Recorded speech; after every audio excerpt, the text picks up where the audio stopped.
PR Connections Radio presents Well, hello and good evening, and I'm Evelyn Pacheco. I am the proud owner and the president of Nevada Women in Trades. I also help women get into the trades. I am also the first Black woman to get a plumber's license in the state of Nevada. And you are all here with Evelyn's Roundtable, where we are going to have real conversations, everyone. And thank you for everyone for tuning in. And I just want to say thank you to my guests that are here tonight, because we are again here to talk about real subjects and real grassroots, conversations, and those that are really doing good things here in Nevada, right? We do care about outside of Nevada, but right now, everyone, we care about what's happening right here in our own state, in our own community. And I want to introduce to you two lovely, beautiful women that are coming on here. And tonight we're talking about Shirley Chisholm and barriers of women of color, veteran women. That's where we're going to tonight, everyone. And again, Miss Tamara, thank you for being on here.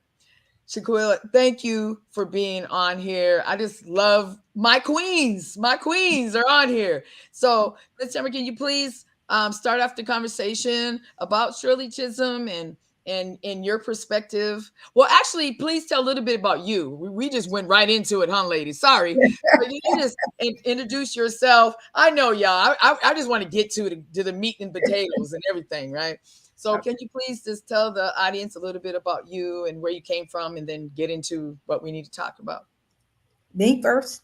Yes, please. Oh, okay. Tamara, Shiloh.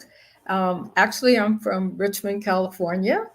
I'm an author. I write children's books about Black inventors and scientists. It's a 7-book series. I've published 2 of them. I've also written an early reader for Scholastic, and it's a Black history book, also a children's book. I write for the local Post newspaper. I write the Black history column, and I also teach Black history after school and in the summer. And I have a class online that teaches teachers how to teach Black history all year. So as you can see, it's pretty important to me. So I own the Multicultural Bookstore in Richmond, California, and my friend for 20 years, she and I talked about opening a bookstore here. And so we have November 4th, we opened up the Multicultural Bookstore Las Vegas. And she's doing really well. The community has really stepped up and are really helping out and introducing themselves. And everyone loves the bookstore, and she has different events there. I come here once or twice a month just to help out and to meet folks as well, because we know how important it is to have visibility for something like a bookstore. We don't have any bookstores actually on the West Side, and we're right there in the middle of the West Side, behind the WSO Club and across the street from Nevada Partners. So we really love our location, and she's doing a lot of programs there. Being a Black history writer, I totally get, and understand the struggles that Black folks have had over the years. I teach Black history, but I don't teach about slavery and oppression. I teach about the accomplishments and the contributions of Black people. I think it's important for children to learn about that. They need to learn how to feel good about themselves and good about their history. Then you can teach them about slavery and the civil rights and all those things. But let's teach them something about their history that'll really make them feel good about themselves. And Shirley Chisholm was one of those heroes that everyone should know about. I mean, I think a lot of people realize that, she ran for president, but she had her share of struggles as well. But she was just a strong sister. I mean, she really was.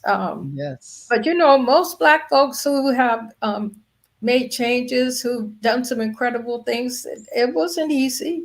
They all had their challenges. But it's what we do. We overcome them. We figure it out. We don't just give up. And she was that way. Do you know there's a movie coming out?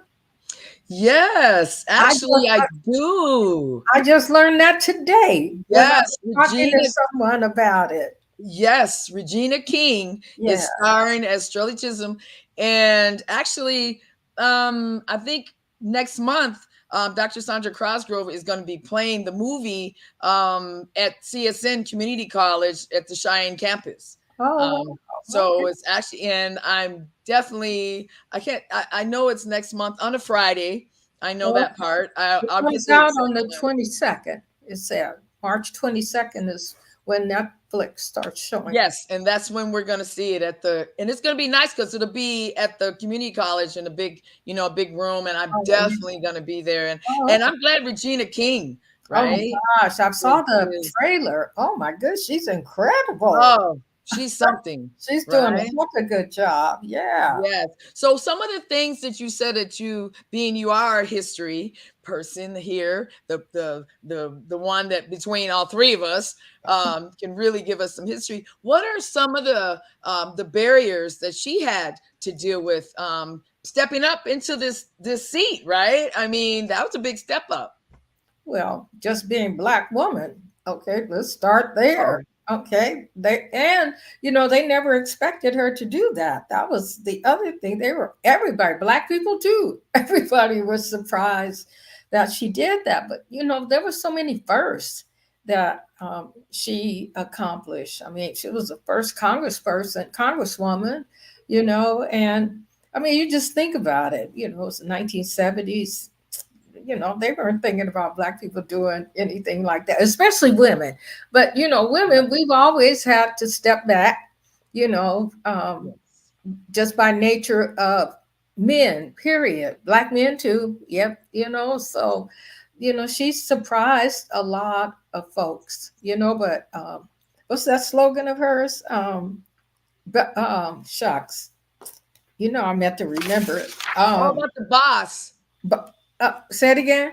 I'm bossed up or I'm bossed Oh or my God, what was it? something about boss, y'all. Unbought and unbossed. Thank you. Yeah, there you go. Yeah. Thank I you. mean, okay, she lived up to that. I mean, she really did. Yeah, I didn't know she was upended by Was it who was it? Shoot, McGovern. Yeah, he's the one who beat her out for the Democratic nomination. But it was she did what she wanted to do.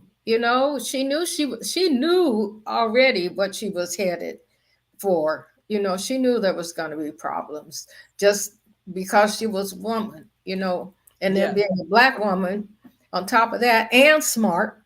Yes. So, she wasn't just talking. She knew what she was talking about, but she had already Right. gone through Congress, so she knew how they played. That was the other thing. She knew the rules of the game. She knew the game. So, yeah, stepping up, stepping out. Yeah. Yeah. Shaquilla, I want you to jump in on this because you are not from Nevada, correct? No, not at all. With that accent, I know you're not from Nevada. I get that at least 10 times a day. So Um, could you please just tell us a little bit about yourself and kind of jump in there about because you also have been through some barriers being a veteran Black women, right? absolutely. And I'm sure you know a little bit about what we're talking about. Can you just please introduce yourself and tell us a little background on you, but step in and say and make a couple comments about what we've been talking. Absolutely. So my name is Shaquilla Eilets, born and raised in New York City.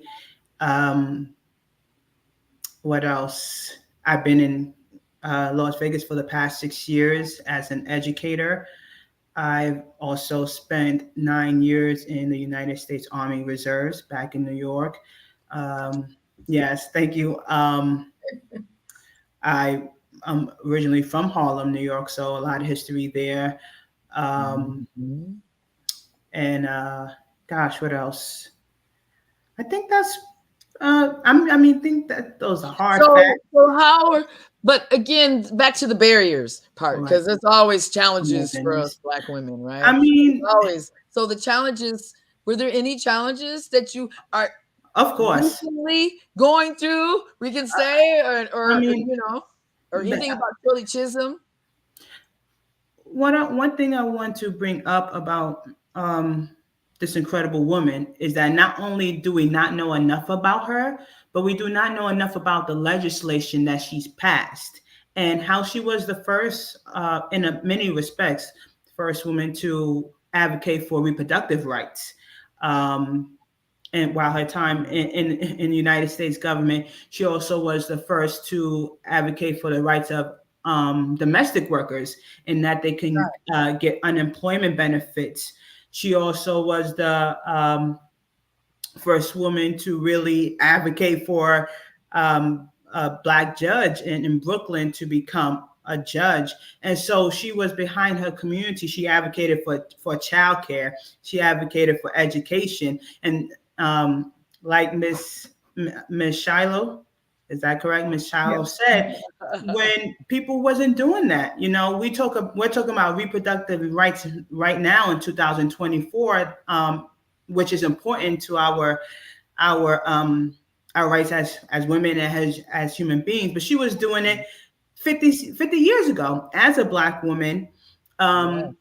And not only was she a black woman, but she was born and raised in New York, in Brooklyn, New York. So she already had a barrier from that because they don't like us New Yorkers anyway. And she was born from immigrant parents, so another barrier that she had to Yes. face. But her parents laid the foundation for her because she had an incredible education. She went to Brooklyn College, and then she got her master's at Columbia. So she was already well educated and well, for lack of better terms, bred to serve in Congress. And growing up in New York City in that time wasn't easy either, right? So I think as a black woman, also as an LGBTQ person, I face that every day. When I walk into an establishment and they automatically think like I don't have the funds or the finances to be there, or I might be lost. Um, one recent um, situation what happened like last year or when I went into this dry cleaners, and there was already a white couple there ahead of me, and I was just waiting patiently, and I had a trench coat that I wanted fitted. And the Asian woman kept saying, "Oh, it's going to be very expensive. It's going to be very expensive.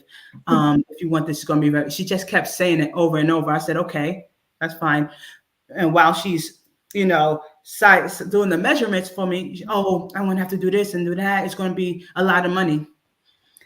Long story short, ended up only being maybe a little over $100, and I'm just looking like, I don't understand why you felt you had to say that, as if I wasn't supposed to be there. And in the military, 9 years in a unit that did not appreciate who I was. And I've seen people come and pass me up. I've seen people demoralize me in my face and behind my back, not give me the encouragement that I needed as a young soldier, because I enlisted when I was around 18. And so I seen that over and over. I seen people coming after me, getting infinite accolades, not only because they were white, but because they may have been a male. I saw, males get away with literally the most egregious things, things that we know we shouldn't be doing, like drinking in uniform, you know, um, doing things on training that you're not supposed to do. I'm not going to give the details of that, but for those 9 years, I languished, and I seen people get promoted. I seen people get notoriety, and these were the people, the soldiers who were the lackluster soldiers sometimes. And then one of the final blows to me was when I was trying to reenlist, and they did everything to make sure that I didn't reenlist, and so I end up serving less time than I would have liked to, because they just didn't want me there. And Were so, were you really re-enlisting where though? In what state?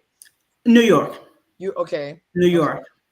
So I think even now, when I'm in a new city, a new state, we still see those kind of obstacles to elevation, to being more successful, because there are people in positions that don't want to see us there. If we advocate for ourselves, if we speak too loudly, we're trying to be a man.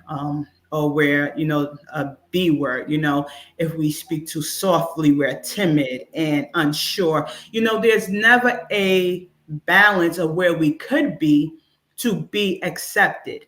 And when we talk about women like Shirley Chisholm, who paved the way for not only women, but Black people everywhere, and her receiving resistance from Black males in those seats, right?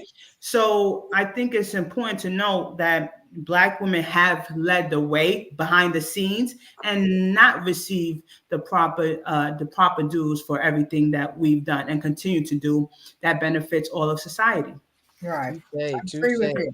And Tamara, I wanted you, because she hit on some really good stuff, and I just wanted to talk with you about the aggression part of it. Where did that come in at with the history of us? Like she just said, how we're always being looked at as being the aggression person, or being the loud person. Why do you think that? Why do you think they take that as to me, it's almost like you're saying I'm weak, right? So where do you? I don't know. I think, white people just try to find anything to make us look bad. So it's been like that for a long time. It from, from the 1600s, Black women were very strong back then, even though they were slaves, and that was the problem there too, because they were very strong. The thing about teaching about slavery, there should be a way you can teach children when you're talking about slavery, to let them know that Black people weren't just lying down getting kicked. We were kicking butt and taking names, So yeah, it was hard, but we weren't just being subservient, everybody wasn't. And women were, all we can go by is what we see and what we read, but they've all been tough, so they had to call us something. So they had to complain about everything that we did, and it just escalated. It just continued over the years. It's just remained that way. We even talk about each other that way. Sometimes if we're too loud, that's, there's a problem, but we might be too loud because we really want you to hear what we have to say. Sometimes you do have to be loud to be heard. Yes. Being timid, no, being timid, sometimes quiet means I'm paying attention to what's going on around me. And you can't do that if you're talking, So there's a reason why women do anything that we do. There's always a reason. I don't think we just do things to be doing things. I really don't. I mean, for the most part, let's say that. We have agendas. We always have an agenda. We know I have to agree with you on that. I have to. It says, "What are you doing that for?" I'm doing that to set up for this over here. Yeah, This right. has to happen, And Shaquilla, as far as even now, right? You are part of the American Legion, right? That's how me and you met, and everything, and even being part of, I'm not putting down the post or anything like that, because I do want to be part of my people and as a Black woman, and I think it's beautiful to make sure we're engaged in the community, because we are Black women, and you're right, we are the head of everything, y'all. No matter how you slice it, how you talk about it, Black women have been in the front for a long time. We were the ones, when even in slavery, why the master was coming to us with their babies and she was sucking on one breast, the baby was, while our baby was sucking on the other one. So our DNA is really in everybody. When they said Eve is here, y'all, for real. And all of us, you know what I mean? But I just wanted to talk with you, Sheila, about how you're, because you brought it up, I didn't, about how being treated at the post with the Black male veterans in there, because I have a whole long story. Because to be real, they ran me out of there. They did. They ran me out of there. I wanted to be part of that post, and I'm not here to knock any of the posts. I didn't say what number it was, because I'm not going to do that. But I think it's really sad that we come in there as women and we get, oh, you can't do this, or oh, you don't know what you're about. So can you talk a little bit about that, please? Absolutely. And let me preface it with, there are incredible men there. Yes. Everybody is not one way, and we understand circumstances and historical context to what people are used to. And I'm not going to shame anybody for that, but especially as a younger Black woman, and that is also played against us.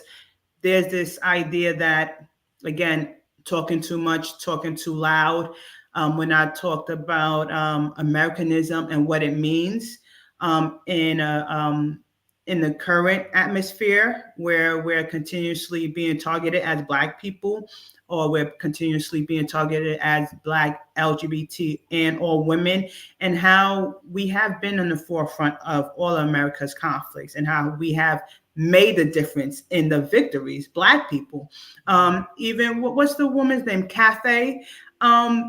She Williams, was y'all. Cathay Williams, right? She was an incredible woman who Amazing. turned herself into a man soldier just so she could serve this country, who doesn't care about her, doesn't care about her people, but she still served her patriotic duty, and enough of us don't know about her, right? So I think that that's part of the reason why history is so important, is because we can see the revolutionaries, we can see the pioneers. But I had one situation where I'm talking about, how we have led the way, how our squadrons had been the deciding factor in overcoming our enemies. And I was told that I was too passionate, that I needed to calm down. And I'm just looking like, we don't calm down. You can't have your cake and eat it too, right? You can't use us and objectify us when it's convenient for you, but then say that we're doing too much, right? So you can't have it both ways. And I think it's important that we continue to understand women in history, our place in history, and continue to advocate for ourselves, right? Because we are standing on the shoulders of amazing women, right? We're standing on their sacrifice, their blood, sweat, and tears. And I just think that, and especially with all the women serving and the women veterans, you barely hear about them, right? And so I feel like it's up to us to be loud, up to us to be on that soapbox. Yes. And not just preaching, but being proud that we serve, and being proud of our contributions. And Miss Shirley Chisholm also served on the Veterans Committee while she was in Congress. So I think this is important because we have always been here. Always. Wow. And that just leads me back to Miss Tamara. How do you, I mean, and I'm just saying ifs, and usually sometimes ifs don't mean nothing, right? But if Shirley Chisholm was here right now, right? And in this era, because I'm gonna ask both of you this question, because I want both of you to answer this, but Miss Tamara, how do you feel if she were to run? like Nikki Haley is right now, right? Nikki Haley is running. You know what I'm saying? She's running right now as like Hillary Clinton ran too, right? All of that. How do you think she would be doing right now if she would just stepped in to run now versus running back then? How do you think things would be going right now? I think things would be going well for her, actually. I mean, if she's coming in after Obama, okay, then she has a head start, if you will, because he had a very powerful wife, or he has rather, a very powerful wife who knows without a doubt that if she ran for president, she'd win. However, she also knows that this country cannot handle a Michelle Obama. No way. I mean, because she's already big. I mean, she saw what her husband had to go through. Yes. So it would be a whole different program with her there. And I think the type of woman that Shirley Chisholm is, she could handle running this country. And I think she would do well because of her values and what she stood for and the fact that she didn't back down. And there are a lot of Black women who are like that right now. And so it would be nice to have another Black leader like her that we can get behind and support. Yes. And she'd win the election. I mean, even if she was running against Trump, I think what she believed in and how she served her country makes a big difference. She said something, I'm going to read it. She said, "I am not the candidate of Black America, although I am Black and proud. I am not the candidate of the women's movement of this country, although I am a woman, and I am equally proud that I am the candidate of the people of America. And my presence before you now symbolizes a new era in American political history." So right now, that would be a profound statement. I think Shirley would do fine because of everything that Shaquilla said about her upbringing. She went to great schools. She had great parents. And listen, George Wallace backed her, believe it or not, y'all, when, for the women, what did you say, the domestic workers to get, what did you say, Shaquilla? Domestic workers to get. Yes, he did. So they could get some unemployment benefits. He backed her on that. Yes, okay, that's huge. Okay, George Wallace, who hated all Black people. Okay, he ain't ever had nothing nice to say about us, but she got him.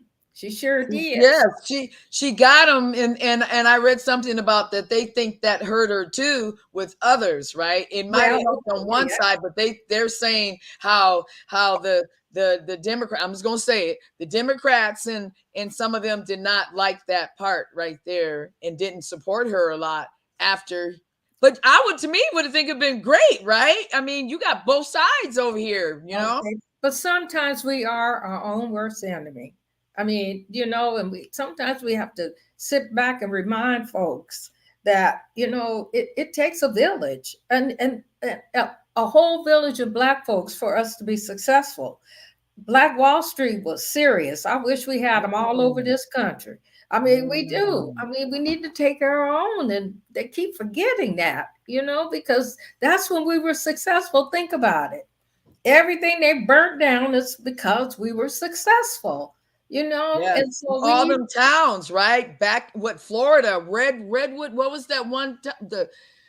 There's a movie about it. Red something, right? Or is it? Oh yeah. I mean, you just think about it. They weren't burning down poor, folks. These were people that were doing well. Towns.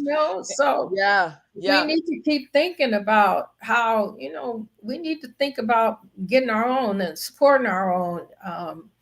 They talk about how high our products are than everybody else, but how do they do that? That's because they all rally around the same people, the same business people order masses, and then we could charge less. But if you're doing it on your own, it's tough. So we need to think about how we need to start doing things better with it. Yes. But And she would have Shaquilla, done well. right, yes, I agree. Shaquilla, Yep. can you please insert how you feel about it?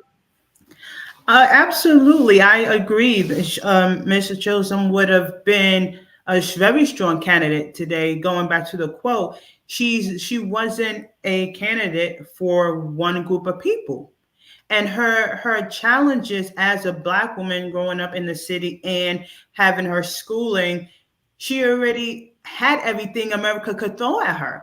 She had everything that her parents had to go through as well, her community that had to go through. So she was already primed for the undertaking of being a presidential candidate and a congresswoman. So she was already a success, right? For her to bring these landmark legislation, and talking, going back to women's rights, reproductive rights, we have seen over the past several years just the government and certain interest groups slowly chipping away at women's rights, right? Mhm. And it starts a little bit, Yeah. right? That you give them an inch and then they keep going and keep going. Education, they're banning books, burning books, they don't want our history being told. They don't want their history being told. They're coming up with every excuse to stop people from really digging deep into racism and to economic enslavement as well as physical bondage, right? Because they don't want the accountability. So when Mrs. Chisholm comes along, she's like, I'm not just one candidate for one people. I'm the candidate for all people because I overcome all obstacles, right? Yes. She fought for Yeah. people. The majority of people are the working class, right? If we talk about domestic workers, right? My grandmother was a domestic worker, right? So it's like those were the people she was fighting for, but also look at the changing demographics. Now, who do we see a lot as domestic workers, right? Women from other countries, right? We see a large part of them coming from Latin American countries. She fought for the right so that they can have more, so that they can support their family more, right? So she would be the candidate for today because we're going through the same issues. They just got a different sticker on it, but it's the same script. That was my whole point on why I wanted to bring this up, because I really and I know I was too young when MLK came around and Medgar Eggers and but I really feel this, ladies, that we are like going back. I think we have recircled all of this, and this is why this podcast is so important, is to get the information, like I said at the beginning, and have real women, real men come on here and tell the real truth, right? So I would love for each one of you to, if you want to add any other last comments on anything, Shirley Chisholm, any barriers that women face. And again, Miss Tamara, will start off with you. And plus, please give any emails or any information that you are okay with giving on here. Well, I think women are always going to be successful. I mean, we are. We're going to just fight. We're going to keep fighting. We already know about the barriers. So when we're trying to do something, we do our homework most of the time. So we do try to figure it out. Um, um, Shaquilla, when you were going through what you were going through, it was a time when, we didn't have a lot of help. So that's horrible that you've done that. Even um, before the period. You think about all the slaves that fought in the wars and come back home and still treated like crap. And Yep. today, the soldiers are the same thing. I mean, and not just Black soldiers, all soldiers. They come back. Oh, I soldiers. mean, Yes. they should have free health care, free education. I mean, we get treated horribly. You do. And I don't agree with that. But women, we're always going to be fighters. I mean, it's not going to go away. I mean, because now, well, we do have help. Men are there to help us, but Yes. we figured it out. So, like I said, we do our homework, and So when we know what the fight's going to be, we're prepared. We got our ammunition, we got our artillery ready to fight. Um, I will say, so get to my commercial. The Multicultural Bookstore Las Vegas is at 2027 Revere. And we're open Tuesday through Saturday from 10 to 6. And we have a lot of good stuff going on there. We invite everybody to come by. You can visit us at multiculturalbookstorelasvegas.com. We have an online presence, and it is a safe place for adults and for children. Ooh, Yeah, so great. Yes. we look forward, and we are serving the community of Las Vegas on the west side. It's very important that we're there, and people think so too. So we're happy about that. And thank you so much for having me on the show. I really appreciate it. And Shaquilla, if ever come by and see us, we'd love to just sit back, have a cup of coffee. That's what we do there. So if you're ever in the area, you know, come by and see us. Evelyn, you too. Of Okay. course. Yeah. Of So course. Of that's my course. story. I'm here a couple of times a month, so maybe I'll get to see you guys sometimes. And Oh, Carol would have been here, but she's a little bit under the weather, so she did want to tell you hello. oh, thank you. Thank you. Shaquilla, you have any last words of wisdom? Um, Absolutely. Thank you. We have to understand that every time we are in the fight, everyone wins. Everyone wins, whether they wanted us to be there, whether they was advocating or supporting us. When we're in the fight, we win. We are the factor that turn the tides each and every time, not just in big politics, but in education, right? In economics, in cultural competency, right? In just everything, we lead the way. We don't always get the credit for it, but we make a difference as Black people, but especially as Black women, because we are behind every Black man who has done so well in this country, despite the odds, because there was a Black woman there. Even if you look at the Black Panther Party for self-defense, women made the difference. Women was doing a lot of that work. So I think we have to remember that we are important and we are a key player in this game, not to give up, Right. right? No matter what, right? Correct. Because we are fighters, we are winners, we are warriors, we are queens. We have a greater purpose, and that's why we have to stay in here, right? Wake up smiling to fight another day. I will also say that I love the multicultural bookstore. Thank you. I've been there a couple of times already. Thank you. It is beautiful. It has a very welcoming atmosphere. There's books for everyone who look like us from every continent, and that's important because we need to be represented, and not just in when we talk about slavery, but represented in everything that we have been contributed to, including civilization, which came from us.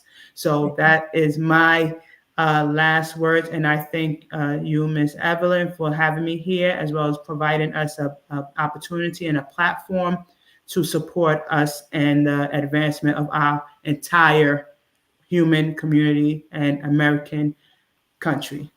Thank you. Yes. And happy history, happy Black history too, to both of you. Thank you. This is also a privilege for me, I think this is beautiful that we also have a safe space, right? I don't want anyone to feel like they can't say anything, because that's why it's called Evelyn's Roundtable, because I wanted everyone to be able to have a platform to speak and say how they feel, and also for me to be able to feel that I can say what I want to say. And I just want to close it out again with thank both of you, my queens, for being on here. And please, everyone, join us at Evelyn's Roundtable, the first and the third Wednesday of every month. The next time will be, let me see, everybody. March 6th will be our next our next broadcast. And please just come and see what we're talking about. You know, I just and also I want you ladies both to know that this will not be the last time that you would be on here, because we have many more subjects, right? Right. We have a whole oh my God, you got a whole bookstore of topics, you know? Right. So I definitely gonna, like I said, on the first Wednesday and the third Wednesday, we'll be on here and we'll be talking about everything, everybody. Okay. Thank Super. you. Thank Appreciate you. you, ladies. Appreciate you too. And Take see care. you next time. All righty. Yes. End of the take, wherever you at, Miss Dan. PR Connections Radio thanks you for watching this podcast. Check out more episodes of this show and our others at prconnectionsradio.com.